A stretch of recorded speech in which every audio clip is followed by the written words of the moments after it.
Hello everyone, good afternoon. তো আরও একটা মিনি ব্লগ তোমাদের সাথে শেয়ার করছি। আজকে ছিল সানডে আর আমরা এইমাত্র বেরোলাম, এখন বাজে 7:30, ঘুরতে যাব বলে। তো একটু কেনাকাটিও আছে, কিছু কিনতে হবে, কিছু জিনিস কেনা আছে, আবার ওদিকে ঘরেরও কিছু জিনিস কিনতে হবে। তাই ভাবলাম যে যাব, কিন্তু ওদিকে টোটোওয়ালাগুলো বললো আজকে নাকি মহরম, জানি না। তো তারপর সমস্ত রাস্তা ব্লক আছে, তারপর ওদিকে দোকানও সব বন্ধ থাকবে, তাই আর গেলাম না, কি আর করবো। আর এদিকে চলে আসলাম এই যে গোবিন্দজি পার্কে, ওখানে কিছুক্ষণ বসলাম, বসার পর একটু পাঁপড় টাপড় খেলাম। খাওয়ার পর এদিকে মন্দির খুলে দিয়েছিল, তারপর দর্শন করে ওদিকে আবারও বেরিয়ে যাচ্ছি। একটা ছোট মন্দির আছে, ভাবলাম যে ওখানে একটুখানি যাই, অনেক দিন যাওয়া হয়নি।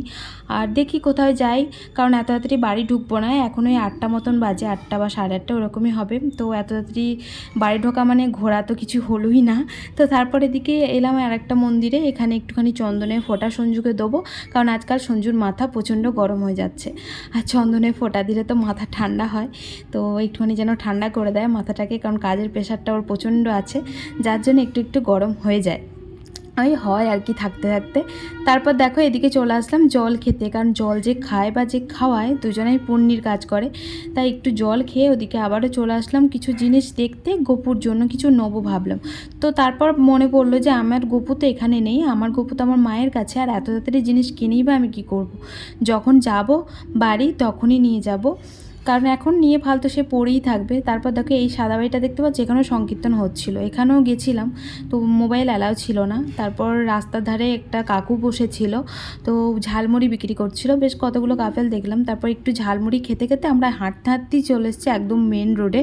তো যেখানে বলছিল সবাই ওই তাজিয়া বেরিয়েছে, তো আজকে যেহেতু মহরম ছিল, আমি না কোনোবার দেখিনি, তাই ভাবলাম যে একটু দেখি দাঁড়িয়ে দাঁড়িয়ে। আজ কিছু একটা বলে, তো ভুল হলে ক্ষমা করবেন, আমি অত জানি না কি বলে এগুলোকে। তারপর দেখো এখানে প্রচণ্ড পরিমাণে ভিড় লেগে গেছিলো, আর ভিড় কাটিয়ে আমরা ভাবছিলাম একটু ফাঁকা জায়গায় গিয়ে দাঁড়াবো, কারণ আমার প্রচণ্ড শ্বাসকষ্ট হচ্ছিলো, ভিড়ে আমার খুবই কষ্ট হয়।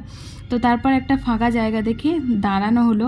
আর এখানে আমাদের রাসের মতনই চারিদিকে দেখলাম লোক মানে বসে আছে ওই যে আসন টাসন পেতে, তো বেশ ভালো লাগছিলো জানো। তো কিছুক্ষণের জন্য তো মনে হচ্ছিলো যে হ্যাঁ রাস হচ্ছে আমাদের, তো মনটা বেশ খারাপ হয়ে গেল, কারণ বাড়ির জন্য আমার এমনিতেও কদিন ধরে খুব মন খারাপ করছে, আর এগুলো দেখার পর তো আরও মন খারাপ করছে, কারণ আমি এবার ভেবেছি রাসে যাব না, যার জন্য তো মানে আরও কষ্ট হচ্ছে। তো দেখা যাক, এখন সব কিছুই ভগবানের হাতে, কারণ কাজের প্রেশারটা বেশি আছে, দিওয়ালির পর আরও প্রেশার পড়বে, তাই হয়তো এবারটা আর যাওয়া হবে না। তো তারপরেই আর কি এদিকে দেখলাম যে অনেক ছোটো ছোটোও তাজিয়া বেরিয়েছে, তাই তোমাদেরকেও দেখিয়ে দিলাম। বড়গুলো বেশি ভালো লাগছে। আর আমার একটা জিনিস খুব খারাপ লেগেছে, যে সেটা হচ্ছে ওরা এই তাজিয়াগুলো বানিয়েছে কিন্তু একটু লাইটের সিস্টেম করেনি, কারণ লাইট দিলে হয়তো আরও সুন্দর লাগতো দেখতে, মানে আমার যেটা মনে হলো সেটাই বললাম। কারণ এই যে অভ্র টভ্র দিয়েছে, তো এগুলোর মধ্যে যদি একটুখানি ওই ডিজে লাইটগুলো দেওয়া হতো বেশ সুন্দর লাগতো, ঝিকঝাক করে জ্বলতো, বেশ ভালো লাগতো আর কি আমার মতে।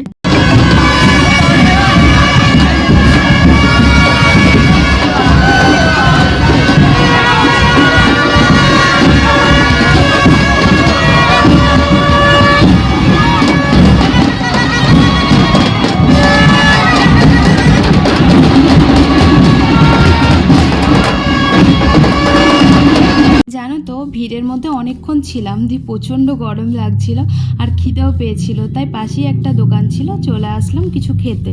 ও বললো যে ও কুলফি খাবে, আর আজকের ট্রিটটা আমার তরফ থেকে, কারণ আমি দোকানে ঢোকার আগেই ওকে বলে দিয়েছি যে তুমি কিন্তু পয়সা দেবে না, আমি দেবো, কিন্তু ও তাও আমাকে আর কি মানা করে।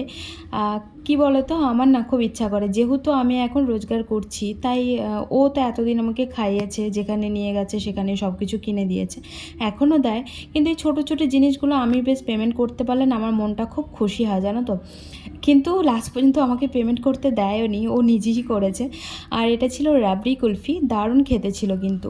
তারপর আবারও বেরিয়ে গেছিলাম আমরা বাড়ি যাওয়ার জন্য, আর দাঁড়াবো না, কারণ অনেকটা লেট হয়ে গেছে জানো, আর অনেকক্ষণ দাঁড়িয়ে দাঁড়িয়ে দেখলাম।